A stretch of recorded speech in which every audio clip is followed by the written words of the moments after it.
ಲಂಚ. ಈಗಾಗಲೇ ಆಡಿಯೋದಲ್ಲಿ 80 ಲಕ್ಷ ರೂಪಾಯಿ ಅಡ್ವಾನ್ಸ್ ಬಗ್ಗೆನೂ ಆಡಿಯೋ ಬಂದಿದೆ. ಮತ್ತೆ ವಿದ್ಯಾರ್ಥಿಗಳೆಲ್ಲ ಕೂಡ ನನ್ನನ್ನ, ಸುರೇಶ್ ಕುಮಾರ್ ಅವ್ರನ್ನ, ಸಂವಾದಿ ನಾರಾಯಣ ಸ್ವಾಮಿ ಅವ್ರನ್ನೆಲ್ಲ ಭೇಟಿ ಮಾಡಿದ್ರು. ಅವ್ರ ಅಡಲಿಗೆ ಏನು ಅಂತ ಹೇಳಿದ್ರೆ, ಇಲ್ಲಿ ಯಾರು ಹಣ ಕೊಟ್ಟಿದ್ದಾರೋ ಅವ್ರಿಗೆ ಮೊದಲೇ ಕ್ವಶನ್ ಪೇಪರ್ ಲೀಕ್ ಆಗಿದೆ, ಅವ್ರನ್ನ ಬೇರೆ ಬೇರೆ ಕರ್ಕೊಂಡೋಗಿ, ಅಂದ್ರೆ ಬೆಂಗಳೂರು ಹೊರವಲಯದಲ್ಲಿ ಬೆಂಗಳೂರು ಸಿಟಿ ಕಾರ್ಪೊರೇಷನ್ ಇಂದ ಆಚೆ ಕರ್ಕೊಂಡು ಹೋಗಿ, ಅಥವಾ ಬೇರೆ ರಾಜ್ಯಕ್ಕೆ ಆಂಧ್ರ ಪ್ರದೇಶ, ತಮಿಳುನಾಡು ಇದೆಲ್ಲ ಕರ್ಕೊಂಡೋಗಿ ಅವ್ರನ್ನ ಕ್ವಶನ್ ಪೇಪರ್ನ ಕೊಟ್ಟು ಅವ್ರನ್ನ ಅಲ್ಲಿ ರೆಡಿ ಮಾಡಿ ಇಲ್ಲಿ ಅವ್ರಿಗೆ ಎಕ್ಸಾಮ್ ಬರ್ಸೋವಂಥದ್ದು. ಮತ್ತೆ ಇಲ್ಲಿ ಯಾರು ವಿಶ್ವವಿದ್ಯಾನಿಲಯಗಳಲ್ಲಿ, ಕಾಲೇಜ್ಗಳಲ್ಲಿ ಮೆರಿಟ್ ವಿದ್ಯಾರ್ಥಿಗಳಿದ್ದಾರೆ, ರ್ಯಾಂಕ್ ವಿದ್ಯಾರ್ಥಿಗಳಿದ್ದಾರೆ, ಅವ್ರಿಗೆಲ್ಲ ಕಡಿಮೆ ಮಾರ್ಕ್ಸ್ ಬಂದಿದೆ. ಅಲ್ಲಿ ಓತ್ಲಾ ಹೊಡಿತಾ ಇದ್ದಂತ ಜನ ಏನಿದ್ದಾರೆ ಅವ್ರಿಗೆಲ್ಲ ಜಾಸ್ತಿ ಮಾರ್ಕ್ಸ್ ಬಂದಿದೆ ಅನ್ನೋದು ನೇರ ಆಪಾದನೆಯನ್ನ ವಿದ್ಯಾರ್ಥಿಗಳು ಮಾಡಿದ್ದಾರೆ. ಸೊ ಇದರಲ್ಲಿ ಈಗಾಗಲೇ KPSC ಅಂತ ಹೇಳಿದ್ರೆ ಅದೊಂದು ಕರ್ಮಕಾಂಡ. ಜಗತ್ತಿಗೆ ಗೊತ್ತಿರೋ ರೀತಿ KPSCಯಲ್ಲಿ ದುಡ್ಡಿಲ್ದೆ ಯಾವ ಕೆಲಸನೂ ಆಗಲ್ಲ. ತಹಸೀಲ್ದಾರ್ ಇರ್ಬೋದು, AC ಇರ್ಬೋದು, ವೈದ್ಯಾಧಿಕಾರಿ ಇರ್ಬೋದು, ಯಾರೇ ಇದ್ರು ಹಣ ಕೊಟ್ರೆ ಇಲ್ಲಿ ಪಾಸ್ ಆಗುವಂಥದ್ದು ಪರಿಪಾಠ. ಅದರಿಂದ ಜನ KPSC ಮೇಲೆ ನಂಬಿಕೆಯನ್ನ ಕಳ್ಕೊಂಡ್ಬಿಟ್ಟಿದೆ. ದುಡ್ಡಿದ್ದವ್ರಿಗೆ ಮಾತ್ರ ಪೋಸ್ಟ್, ಹಣ ಇದ್ರೆ ಇಲ್ಲಿ ಹುದ್ದೆ ಸಿಗುತ್ತೆ ಅನ್ನೋದು ಜಗಜ್ಜಾಹಿರಾತ ಹೊಟ್ಟಿದೆ, ನಂಬಿಕೆ ಕಳ್ಕೊಂಬಿಟ್ಟಿದೆ. ಅದಕ್ಕೋಸ್ಕರ ನಾವು ಇವತ್ತು KPSC ಚೇರ್ಮನ್ ಅವರನ್ನ, ಸೆಕ್ರೆಟರಿ ಅವರನ್ನ ಭೇಟಿ ಮಾಡಿ ಒಂದು ಬಾರಿ ಈ KPSCಯಲ್ಲಿ ನಡೀತಾ ಇರೋ ಕರ್ಮಕಾಂಡ ಒಂದು ಬಾರಿ ತೊಳಿಬೇಕಿದನ್ನು, ಪೆನಾಲ್ ಹಾಕಿ, ವಾಷಿಂಗ್ ಪೌಡರ್ ಹಾಕಿ ತೊಳೆದು ಜನಕ್ಕೆ ನಂಬಿಕೆ ಬರುವಂತ KPSC ಆಗ್ಬೇಕಿಲ್ಲಿ.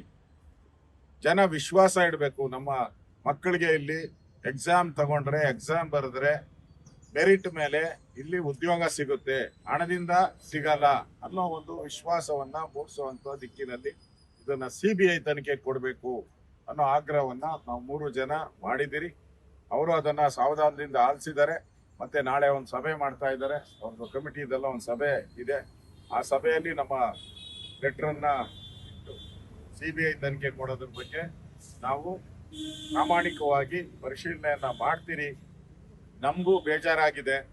KPSCಯಲ್ಲಿ ಏನು ಸರಿ ಮಾಡುವಂಥದ್ದು ಒಂದು ದಿಕ್ಕಿನಲ್ಲಿ ಎಲ್ಲಾದ್ರೂ ಒಂದ್ ಕಡೆ ಆಗ್ಬೇಕಾಗಿತ್ತು ಅನ್ನೋ ಮಾತನ್ನು ಹೇಳಿದ್ದಾರೆ. ಅದರಿಂದ ನಾವೆಲ್ಲ ಆಗ್ರಹ ಮಾಡ್ತಾ ಇರೋದು, ರಾಜ್ಯ ಸರ್ಕಾರ ಈಗಾಗಲೇ ಏನ್ ಕಂಪ್ಲೇಂಟ್ ಕೊಟ್ಟಿದ್ರು, KPSC ಇಂದ ಕಂಪ್ಲೇಂಟ್ ಕೊಟ್ಟಿದ್ರು. ಕಂಪ್ಲೇಂಟ್ ಕೊಟ್ಟ ಮೇಲೆ ಆಗ್ಲೇ ಅವನ್ನ ಬೇಲ್ ಮೇಲೆ ಬಿಡುಗಡೆನೂ ಆಗೋಗಿಲ್ಲ. ನಾನು KPSC ಚೇರ್ಮನ್ ಅಧಿಕಾರಿ ಕೇಳಿದೆ, ಇದುವರೆಗೂ ಸುಮಾರು 4 ಕಂಪ್ಲೇಂಟ್ ಅಂತ ಕೊಟ್ಟಿದಾರಂತೆ ಕಳೆದ 1-2 ವರ್ಷಗಳಲ್ಲಿ. ಯಾರಿಗೂ ಶಿಕ್ಷೆನೇ ಆಗಿಲ್ಲ. KPSC ಕೊಟ್ಟಂತ ಕಂಪ್ಲೇಂಟ್ ಅನ್ನ ಪೊಲೀಸ್ ಅವರು ತೆಗೆದುಕೊಂಡು ಕಸದ ಬುಟ್ಟಿಗೆ ಹಾಕ್ಬಿಟ್ಟಿದ್ದಾರೆ. ಮಾತಂದ್ರೆ ಬೇಲ್ ತಗೊಂಡಿದ್ದಾರೆ, ಹಾಗೆ ಹೀಗೆ ಅಂತ ಹೇಳೋದು. ಒಬ್ಬರಿಗೂ ಶಿಕ್ಷೆ ಆಗಿಲ್ಲ. ಶಿಕ್ಷೆ ಆಗಿಲ್ಲ ಅಂತ ಹೇಳಿದ್ರೆ ಇಲ್ಲಿ KPSCಯಲ್ಲಿ ನಿರಂತರವಾಗಿ ಕರಪ್ಷನ್ ನಡೀತಾ ಇರೋದ್ರಿಂದ ಕಡಿವಾಣ ಹಾಕಕ್ ಸಾಧ್ಯನೇ ಇಲ್ಲ.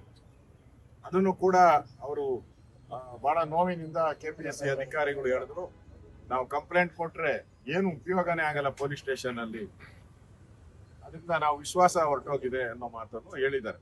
ಅದರಿಂದ ಈ ಎಲ್ಲಾ ದೃಷ್ಟಿಯಿಂದನೂ ಮುಂದೆ ಬರುವಂತ ಅಧಿವೇಶನದಲ್ಲಿ ಇದ್ರ ಬಗ್ಗೆ ದೊಡ್ಡ ಹೋರಾಟವನ್ನ ನಾವೆಲ್ಲರೂ ಕೂಡ ಮಾಡ್ತೀವಿ. ಅದಕ್ಕೆ ಮುಂಚೆ ವಿದ್ಯಾರ್ಥಿಗಳು ಕೂಡ ಇವತ್ತು ಫೋನ್ ಮಾಡಿದ್ರು, ಹುಬ್ಳಿಯಿಂದ, ಧಾರವಾಡದಿಂದ, ಬೆಂಗಳೂರಿಂದ ನಾವು ಇದನ್ನ ಹೋರಾಟವನ್ನ ನಾವು ಪ್ರಾರಂಭ ಮಾಡ್ತೀರಿ, ಬೆಂಗಳೂರಲ್ಲಿ ಅಥವಾ ಧಾರವಾಡದಲ್ಲಿ ನಾವು ಪ್ರಾರಂಭ ಮಾಡ್ತೀರಿ ಅನ್ನೋ ಸೂಚನೆಯನ್ನು ಕೊಟ್ಟಿದ್ದಾರೆ. ಸರ್ಕಾರ ಇನ್ನಾದ್ರೂ ಎಚ್ಚೆತ್ತುಕೊಂಡು ಕೂಡಲೇ ಇದನ್ನ CBI ತನಿಖೆ ಆಗೋ ರೀತಿ ಸರ್ಕಾರ ಕ್ರಮ ವಹಿಸ್ಬೇಕು. ಇಲ್ಲ ಅಂದ್ರೆ ಇದು ಬೀದಿಯ ಆದಿಗಳ ಹೋರಾಟ, ದೊಡ್ಡ ಹೋರಾಟ ಆಗಿ ಸರ್ಕಾರನೇ ಬೀಳುವಂತ ಪರಿಸ್ಥಿತಿ ಬರ್ತೈತೆ.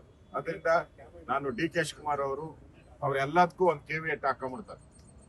ಅವರು KVET ಮುಖ್ಯಮಂತ್ರಿ ಗಣೇಶ್ ಈಗಾಗಲೇ ಇದು ಯಾರೇ ಪರೀಕ್ಷೆಯಲ್ಲಿ ಅಕ್ರಮ ಆದ್ರೆ, ಅದ ಲೀಕ್ ಆದ್ರೆ, ಪರೀಕ್ಷೆ ಪೇಪರ್ ಕ್ವಶನ್ ಪೇಪರ್ ಲೀಕ್ ಆದ್ರೆ ಎಲ್ಲ DC ಹೊಣೆ ಹೊರಬೇಕಾಗ್ತದೆ.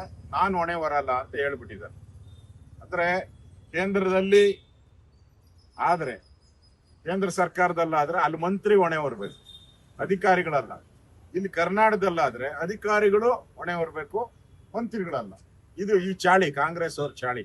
ಅದರಿಂದ ಇವೆಲ್ಲ ಬಹಳ ದಿನ ನಡೆಯಲ್ಲ. ಈ ಸರ್ಕಾರ ಇಮಿಡಿಯೇಟ್ ಮಾಡಿಲ್ಲ ಅಂದ್ರೆ ಈ ದೊಡ್ಡ ಹೋರಾಟ ಕರ್ನಾಟಕದಲ್ಲೂ ಪ್ರಾರಂಭ ಆಗ್ತೈತೆ. ಆ ಎಚ್ಚರಿಕೆಯನ್ನು ಕೂಡ ಕೊಡ್ತಾ ಇದ್ದೀವಿ.